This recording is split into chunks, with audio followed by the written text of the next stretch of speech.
I think it's important to work with produce and products that are made by people with similar ideals. You're not just buying flour from a merchant, you're buying flour from people, which is important to me.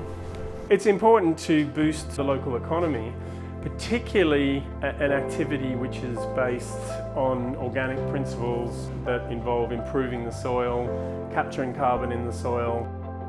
There is definitely, a case for an agriculture that's not destructive but restorative.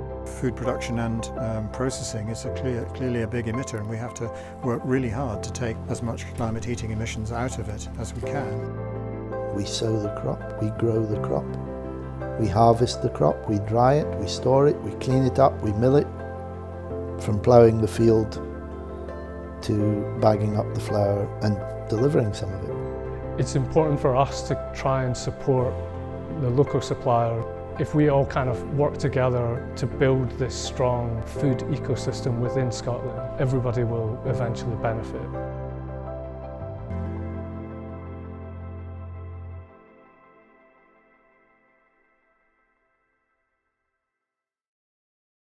I take the decisions as to what we grow on the farm with a view to what I think we can sell in the way of flour.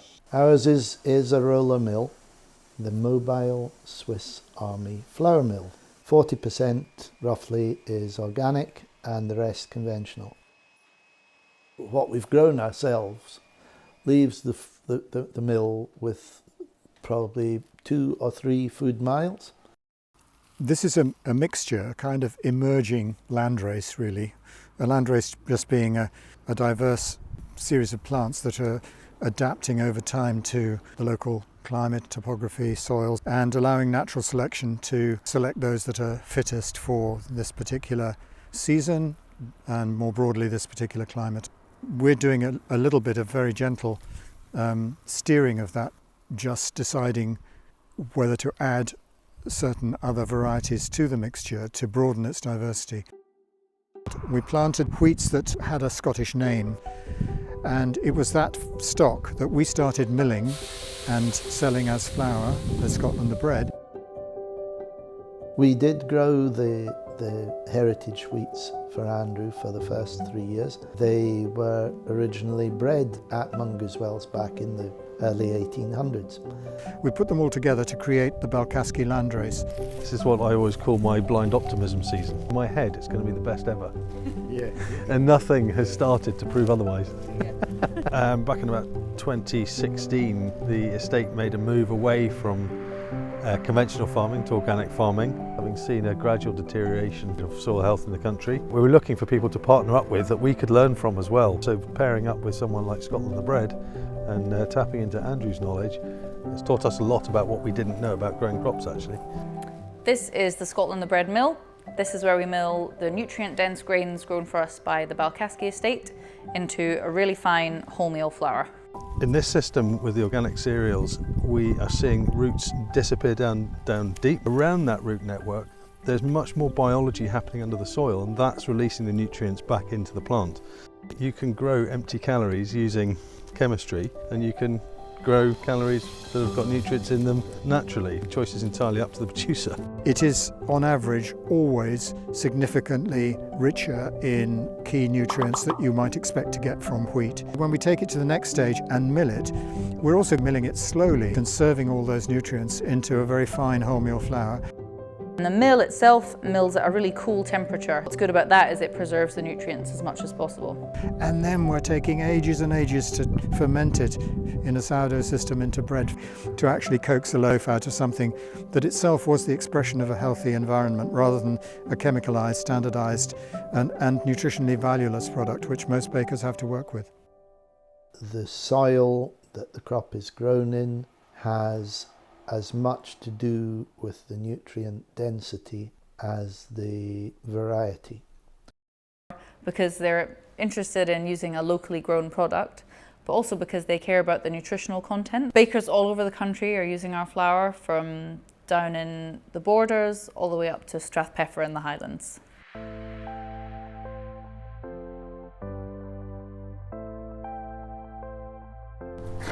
My earliest memories back home is going in the fields, like with my grandparents, or going to the bakery in the village, and just the smell of bread and the sense of community that we find in bakeries. We're trying to make something different with our bread by using only Scottish flour. It doesn't make sense to buy flour imported from no idea where. You have to reintroduce all the enzymes that are naturally growing in the grains. So I do 30% of YQ from Scotland Bread and 70% of the extra strong from Mungoswells. Flours like this one, they present some challenges, but at the same time it just, I don't know, it makes it a lot more interesting. The more bread I've been making here, the more I feel like I'm learning. Every day is different, doing the exact same thing, which is mind-blowing to me. In the baguettes today, there's about 20% of your flour from Scotland Bread. There's also some Mungoswells, and then there's some of your rye as well from Scotland Bread. A baguette to me still has to have a certain structure and a certain mouthfeel and a certain rise.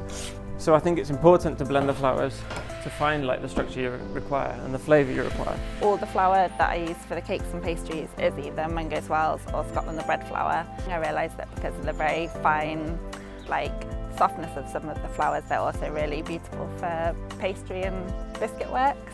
Your flours that you make, they're interesting and they're diverse, and they have flavour and they have all the nutrients and they have everything that you want from a flour. Like any flour or any ingredient, you have to get to know it and work out how to use it to get the best results. I actually quite like the challenge, to be honest. We do a pay it forward scheme.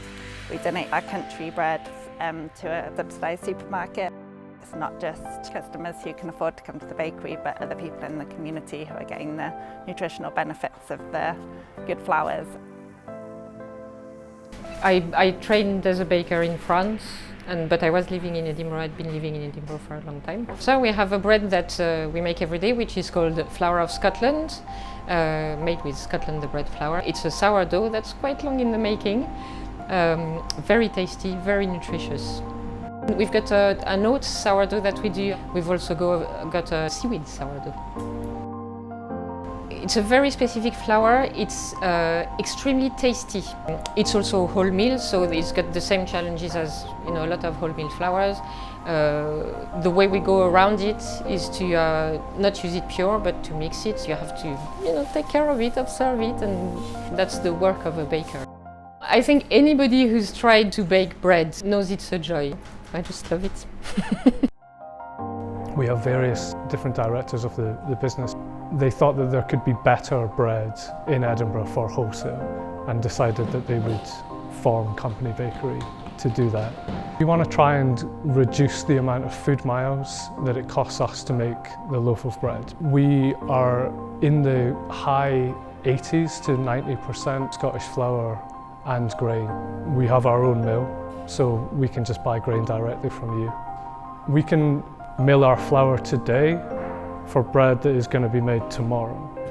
And keeping that as fresh as possible, we get an immediate flavour boost. The oils, the vitamins, everything is coming out straight into the bread, which is then passed on to the consumer. This seasonal change in the wheat varieties that we get from Scotland Bread, it allows us as bakers to kind of move through the year in seasons, like the farmer does, a very ancient way of doing it. It's a challenge in terms of when the flour changes, we have to adapt, but then that's kind of what makes bread exciting.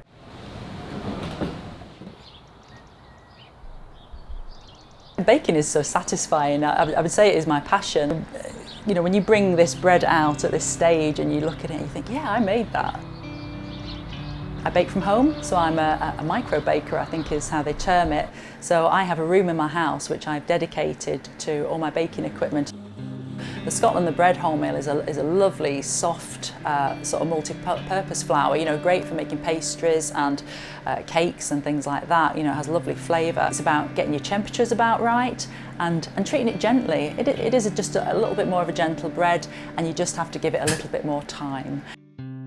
What you eat will determine how you feel and how your body functions. I don't think people understand that not all flour is equal. Nutrition is really important to me, and I would prefer to have one slice of really good bread than half a loaf of something that's a bit airy-fairy and that I have to put loads of toppings on. The bakery itself is on a World War II prisoner of war camp, purchased from the Department of Defence by the community to turn it into something that fostered the development of local small businesses. So these are 100% wholemeal Scotland the Bread rye flour. The Kochstück, in German that means cooked part, we cook the night before. That pre-gelatinizes the flour. It cooks it so it gelatinizes, it thickens like a sauce, and it's really the vigorous fermentation that we're after. The dough rises so quickly that it doesn't have a chance to fall. We use Scotland the Bread for a couple of reasons. It's a genuinely local flour. It gives us a beautiful flavour. The rye flour, there are no challenges for us in using that flour. You know, it's a nice thing to be switching people on to something they haven't eaten before, and grows here really well. We sell wholemeal wheat flour and also wholemeal rye flour. These are both available through Highland Whole Foods and Green City. People nowadays are maybe a bit disconnected from where their food comes from, and certainly how fragile the world's kind of food ecosystem really is, which has been highlighted by the conflict in Ukraine at the moment. Little grain is making it out of Ukraine now, but that hopefully should be going to Africa, to all the countries that desperately need it, and certainly not to us.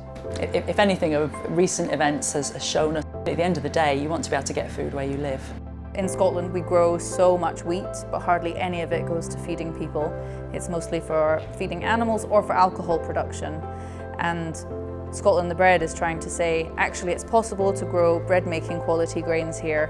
Let's do that and use it to feed people here in as nourishing a way as we possibly can. Bread is life, just like as simple as that. So you've got flour, water and salt, you put these together and there's a real element of magic for me.